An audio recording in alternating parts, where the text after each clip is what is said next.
Dipsea Statistician here with the junior Dipsea Statistician, 2 days before the 115th running of the Dipsea race, greatest race.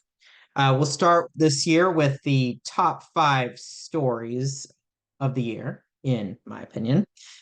Story number 5, will women dominate the top 5 spots again? Last year, women captured 4 of the top 5 spots, with Mark Tatum taking second, and the other spots all being taken by women in the top 5. However, Tatum is not running this year, which maybe leaves us open for an all-female top 5. Top story number 4, the battle for the runners section trophy. That looks to be King versus Denali Straybold. Max King, an amazing runner, and Denali also who've run Mount Marathon in Alaska on the same day before. Now get to face off in both their first Dipsea races, so it should be a great battle. Top story number 3, speaking of Alaska and Mount Marathon, you have the invasion of the Alaskans. Many Alaskans running this year. I'm guessing it's the most ever who've run the Dipsea at once. And the question is, how many from the Alaskan contingent will make the top 10? Top story number 2, the return of Matthias Sari from Alaska and Ricky Gates after about a decade each. Can either of them finally win? They've both gotten as high as second. And finally, the top story, in my opinion, is that battle for first place. Chris Lundy versus Audrey McLean. Can Chris Lundy tie Brian Pilcher and Shirley Matson for the second highest number of Dipsea victories at 4? Currently, she has 3. She's tied with Russ Kiernan and Melody Ann Schultz for 3 victories apiece. So now we're going to move on with our junior statisticians predictions for the top 5 in this year's Dipsea. Go ahead. I think first place will be Chris Lundy. Second place will be Audrey McLean. Third place will be Clara Patterson. Fourth place will be Alex Varner. And fifth place will be Patty O'Leary. All right. Excellent. You heard it here first from the junior Dipsea statistician. And now we will move on to my picks for the top 10 finishers. In 1 second. Now we will move on to the top 10 finishers. There we go. All right. So for 10th place, I pick Lucy James, age 25, who is moving up from runner section to invitational, but thanks to a handicapping change, actually loses a head start minute. So starts with 10 head start minutes. Because of that, I think it'll be a bigger challenge to place higher than 10th place. But still, I pick Lucy James to finish in 50:15 clock time, be an hour and 15 seconds actual time.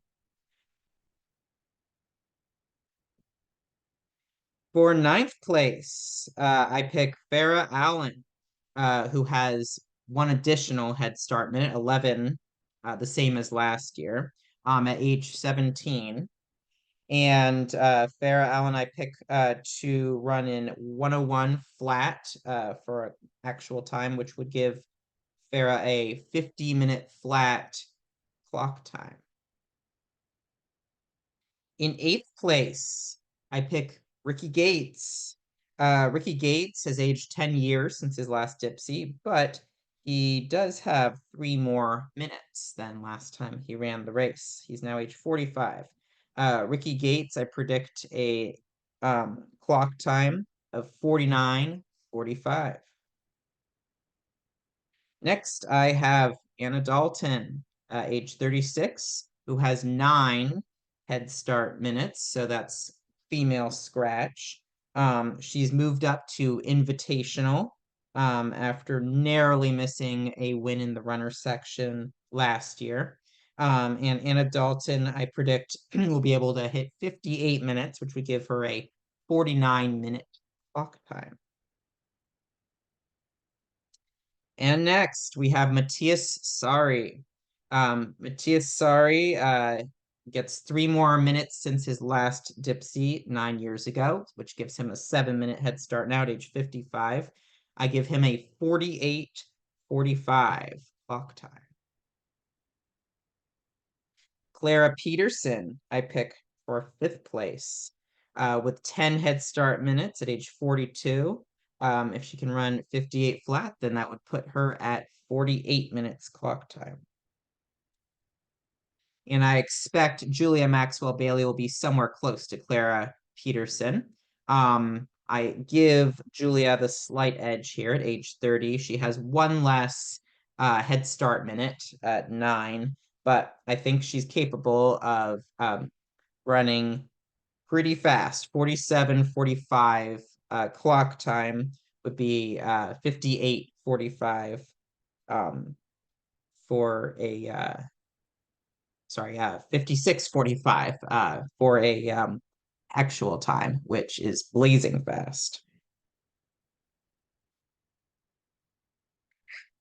For 3rd place, and the only male in my top 5 picks, I have Eddie Owens.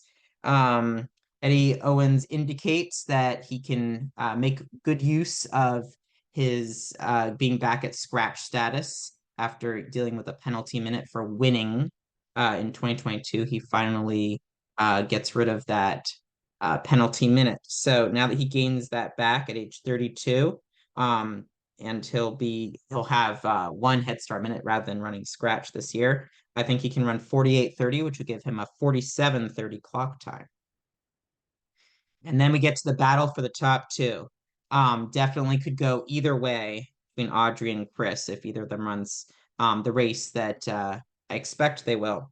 So, of course, Audrey McLean won last year, and she loses a head start minute for winning last year, which puts her at 10 head start minutes at age 20.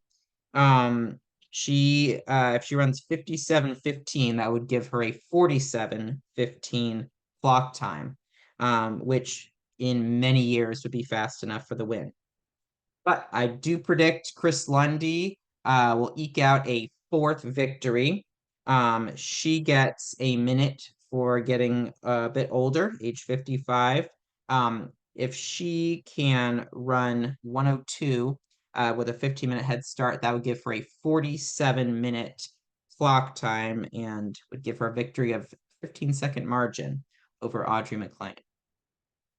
So there you have it, our picks for top 5 and top 10, as well as the top stories of the 2026 Dipsea. Don't forget, this year you can actually track it online as runners go through important checkpoints on the course. So go to dipsea.org to check out information for how to track the race live. This is really special. We haven't had this opportunity before, and it should be really exciting for runners who aren't there in person to follow. Good luck to everyone running on Sunday, and enjoy the Dipsea Day.